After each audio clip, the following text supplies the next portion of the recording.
What's up, everyone? It's Will from Brews Breaks, and I am back with the NFL Week 7 recap, as well as my Week 8 predictions. Gonna have some sneaky card plays in there with the algorithm I built out a little bit later on in the video, but until then, let's get into Week 7. All right, so I won't spend too much time on Week 7 because we all watched Week 7 and we saw all the craziness that happened, but I can say that the injuries are plaguing the NFL. The reffing is kind of plaguing the NFL. And through all of that, I'm still 70, 37, and 1. Stupid Dallas Cowboys game. Packers, right? Yeah, 40 to 40. Dumb. But I missed on the Steelers, Jags, Vikings, Falcons, and Bucks. Baker, man, I hate betting against Baker. And when I heard that Mbuka and Evans were coming back, I was like, ooh, all right, we got a little something cooking here. And then Evans concussed, broken clavicle. Awesome. So excited for that one. And I picked the Lions. And then if you see in the other video I just posted the other day, I flipped back to the Bucks, and I should have just stuck with my initial thing. It's like that thing when you like change your answer in high school, you change your answer on the test, and then you always get it wrong. Congratulations, you're stupid in 3 languages. You know, it's basically the same thing. I'm 45 years old and still getting shit wrong. But anyway, that's where Week 7 is. 70, 37, and 1, which is really good as far as I'm concerned. But let's just jump right into what I think is going to happen in Week 8, and then some sneaky card plays a little bit later, so stick around. All right, now on to Week 8. And the first 7 weeks of the season have been absolutely marred by injury. It's been awful. Luckily, some of those guys are coming back. Unfortunately, we just saw one of the guys come back, Evans, go out again. But I mean, that's killed our fantasy output. That's killed our card market. I was a big buyer of Najee Harris before the season, and then he went and tried to blow his face off with a firework and then tore his Achilles. So, there's that. But on top of all that, we've had some like crazy ref controversies, can't talk, lately. And if you don't know what I'm talking about, go take a look. But there's some speculation into like gambling and all this other stuff, which is kind of wild. I'm not going to like dive into that because it's all speculative at this point, but it is kind of tricky. To me, the NFL refs this year remind me of Angel Hernandez and Joe West. And if you don't know what I'm talking about, go look up Angel Hernandez worst calls in the MLB and you'll know what I mean. Oh, my. But all that being said, we can honestly, let's fix it. Let's just fix it. I'm going to go off topic. Let's just fix it. The NFL makes billions of dollars. Just make them full time and pay them real money. Like, they're here. Just let them do that. We'll get some consistency and we'll fix it. But anyway, that's just me. On to the games. All right. First up, we have the 5th rated defense according to Pro Football Focus, and the Minnesota Vikings coming to LA to play the 20th rated defense, Chargers. Khalil Mack might be back. Chargers put up over 20 points on Indy. He put up 40 points on the Chargers. The Vikings got smacked by the Eagles, which I didn't think was going to happen. I thought their defense would step up a little bit. And while Addison and Jefferson are great, Wentz is not good under pressure, especially if Khalil Mack's back. And I don't think they have the horses on defense to stop the likes of Allen, Donkey, Johnston. I think it's going to be a low-scoring game because neither team is going to be able to really run on them, on either. And when you pressure Wentz, like I said, it's 2 turnovers in the last 3 weeks, and I think this is a get-right game. The Chargers. I also took them to win the division. Oof, that's not looking good. I took them actually first, Denver second, Chiefs third. But we'll see how that turns out. So yeah, Chargers. We're gonna go Dolphins at Falcons. Falcons haven't played very well. Dolphins just straight suck. I think Bijan's gonna run for over 100 and catch for over 50. So I'm taking the Falcons. Bears at Ravens. I didn't beginning of the season, didn't pick this. You can go back and look at the video. Taking it now. I picked the Bears to win their division. That's looking a little iffy right now, but they're trending up. It doesn't look like the Ravens are going to have Lamar. He hasn't practiced, even coming off a bye. That's bad. They can't stop the run, and DeAndre Swift just went off the other week. I gotta take the Bears. It's the Ravens just can't stop anybody. Bills at Panthers. This is an interesting one, because the Bills can't stop the run, and Rico Dowdle's been going nuts. So I was like, oh, you know what? Maybe they can control the clock, and they can, like the Patriots did, and they can squeak one out, which would be kind of wild. It could be at home, too. It would be a pretty good game. And then Bryce Young went out with a high ankle sprain. even if they control the clock, who's the backup, Andy Dalton? I mean, I don't think the Bills would have to catastrophically fail. So I'm taking the Bills. Bengals, Jets. This is the clash of trash. That's what we're calling this. Hashtag clash of trash. Bengals are going to put up more points in this absolute shit show, and they're just going to win at home. That's it. 49ers Texans is another one where you got the Texans, the number one defense in the league, and you have the 49ers, who are the 11th defense in the league by Pro Football Focus. 49ers just handled the Falcons pretty good. CMC went off for over 200 yards. I mean, just crazy. And injuries at wide receiver. They have injuries at quarterback, injuries in the defense, right? So 49ers, I think, are the most. I think it's the Ravens the most, and it's 40. But the Texans, while they have the first ranked defense, they got kind of whacked yesterday. So I don't think they're going to be able to stop CMC, and I think that the 49ers are going to take this one in Houston. Browns at Patriots. So I'm taking the Pats. Don't worry, I will not take the Pats in the future, but lately on schedule. Taking the Pats. Drake May is now top 4, 5, no more than 5 in MVP voting, and Vrabel is the outright the outright lead to take the Coach of the Year. Myles Garrett scares the shit out of me, and Judkins is legit. Now, the Patriots have not allowed a running back. Josh Allen is the only person who's ran for over 50 yards against the Patriots this season. Here at 53. Judkins is pretty terrifying. I still think we have the ability to hold him to under 50. I just think that defensively this is going to be nuts. Crazy low-scoring game. Taking the Pats, whatever the under. I don't even know what the over-under is. I haven't checked yet. This is an early video. I'll probably take the under. If they were to drop one of the games that they had after the Bills game in the coming weeks, this would have been the one I had circled on the schedule, but I got to take the Pats. Giants, Eagles, another one that I have kind of tossed around. And the Giants, what was it? The only time in NFL history that a team has been winning by 18 points in the last 6 minutes of the game and lost. Completely due to the kicker. The Eagles, still, I don't have their identity. I can't figure it out. I can't put, there's been so many Eagles fans out there that I've seen too commenting on stuff going, yeah, we're going to lose. They shouldn't be. But they I don't know. I don't like this one. I feel like this is a trap game. I feel like this is a game that the Giants can win. I really do. I think Scatterbo is going to be really tough to stop. I think Dart's going to run for over 50 yards, potentially even score a touchdown. Barring some crazy turnovers, I don't know. Something about me. This is a contrarian pick. Something about me is saying pick the Giants. So I'm going to pick the Giants. Tampa Bay at New Orleans, even without Evans. I think it's a closer one than it should be, but the Bucs win.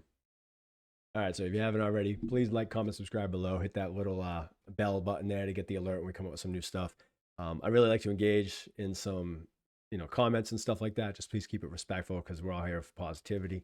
And just let me know if I'm way off on something. Maybe I just, destroyed your favorite team or whatever it might be. That's totally fine.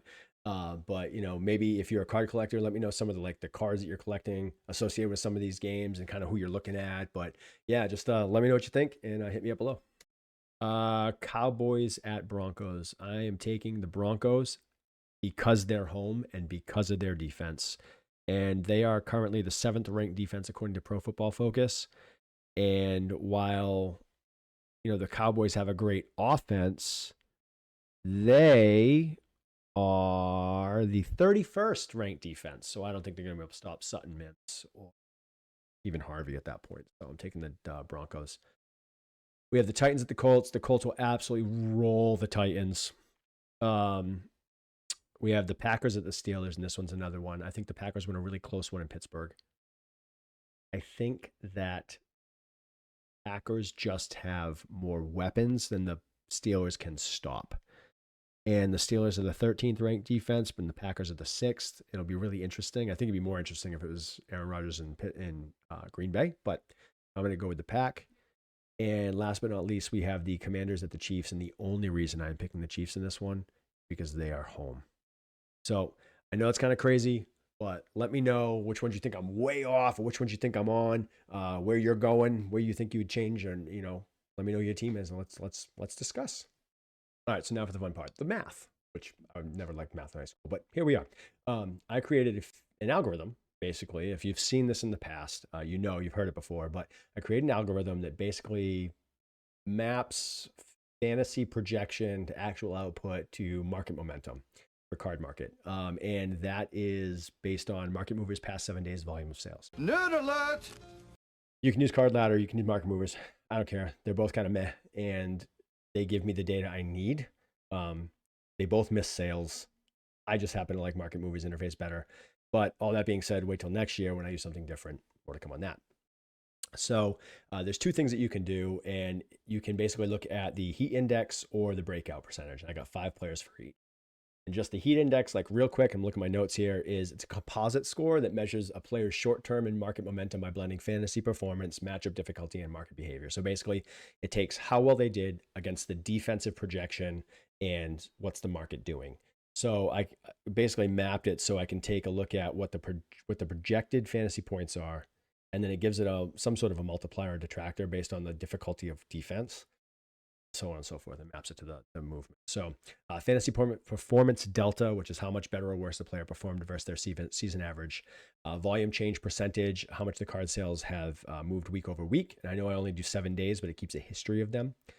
Sometimes the players change depending on the top 10 that I pull from market movers, but then we compile a different data set for that. Price change movement, short-term pricing movement, and momentum, which is derived from the 3 variables together. So, that was a lot of words. Is what it is. Sure, most of you are smart. Okay, so by heat index, we're looking at Marvin Harrison Jr. This is kind of wild. Marvin Harrison Jr., Bryce Young, Daniel Jones, Anthony Richardson, Jahmyr Gibbs, right? Now, you're going to be like, what the? Anthony, what? Marvin Harrison, Daniel Jones, Anthony Richardson, all come out of the market movers top 10. I am tracking Bryce Young and Jahmyr Gibbs on my own. Both of those were also in the top. And just so you know, if you haven't seen the videos before, these are all rookies, Prism Silvers, either PSA 9s or PSA 10s. 8 PSA, but I'm using it because that's the easiest way to get consistent comps at the moment. As far as top 5 breakout percentage, so basically this is players that could just pop this week and have a nice bump in their fantasy, which could also bump their card market. And there is a correlation to this. I've been tracking it now for 7 weeks. So Bryce Young, Jahmyr Gibbs, the 9 and the 10, Justin Herbert, Dak Prescott. And the funny thing about some of these is you people are going to be like, oh, Dak, no, I'm not buying Dak. Oh, I'm not buying, Justin Herbert's not playing well, which he is. If you think about it, he's under duress almost every single time he drops back. There's a couple other things you can look at here, though. So when you see a player, when you see their volume increase after a bad fantasy performance, it's almost always due to a price decrease. So people are just buying low, right? But then you'll obviously see, you'll see prices go stagnant, or you'll see volume stagnate or drop after a good fantasy performance when prices increase because people don't want to buy high. So they're just like, oh, I'm going to sit. And then you have the ones where it just all goes up, right? Volume goes up, price goes up, and fantasy output goes up. And one of those is Jahmyr Gibbs, right? Jahmyr Gibbs has had just the PSA 10 silver version, Prism Silver PSA 10, in the last 7 days, has gone up 150% volume, has gone up 19.6% price increase, and has had a delta of 16 fantasy points over his projection.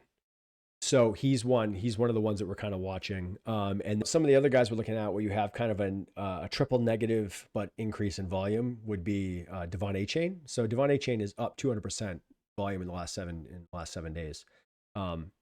His prices dropped 16.7%, and his overall fantasy delta last week was 6.7 points under what his projection was, or under his average. Sorry. So that's one where people are just buying low. Like they're like, he didn't play that well, but he's still really talented. The only real weapon on the team. So let's buy into him. So another crazy one though, if you really want to see, is Bryce Young. His 2023 Prism Silver PSA 10 is down 17.1% price. He was 2.68 fantasy points under his average, yet his volume is up 1,200%. He has had in the last 7 days 13 sales of his PSA 10 because you can buy it on average right now for $114 with a low of 87 and a high of 135. That's pretty crazy. So people still believe in Bryce Young. But if you really want to see an absolute bonkers one, Drake May, PSA Silver, PSA 9 Prism Silver. Can't talk today. 21.4% volume increase. PSA 9. 51 sales for $5,400. It's gone up 46%. Price change on average has gone up $41. So you're looking at a max sale of $150 right now. And Drake's tearing it up, so that would make sense. So just to kind of like spin back on some of this, the correlations are kind of cool. But again, like out of all these, the heat index and the breakout percentages, I'm definitely looking at Daniel Jones. He was somebody that I looked at the moment he was traded to Indy or signed with Indy. He was somebody I started looking into. Jahmyr Gibbs is somebody I've been watching all season. The dude's an absolute monster. I think he's going to do really well. And Justin Herbert, I think, is always, he's still a buy. I mean, if you can get him cheap enough, which is the PSA 9 right now, you can get pretty cheap. Marvin Harrison's interesting. I think you put a better quarterback on that team. You got a little something going on there. And then Drake May, if you can get him cheap, my thing is try to get him raw and grade him from there. But overall, these are kind of cool. Like some things I'm working on here, and I got a lot more stuff coming out of the pipeline. But I said a lot of stuff. If you're confused, please ask. Overall, let me know how you think I did. Let me know how you think my picks have come across. Again, 70, 37, and 1 is pretty good on the picks overall. Some of the players I have, they're clearly panning out. The correlation between fantasy input and overall volume, there's correlations there. It's really, really interesting stuff to me, and it honestly doesn't take me very long to do. So again, like, comment, subscribe below. Let me know how you think I did, and go NFL teams, whoever your team is, except the one that's playing mine. Week 8, hope everyone stays healthy. Until next time, keep sipping and ripping.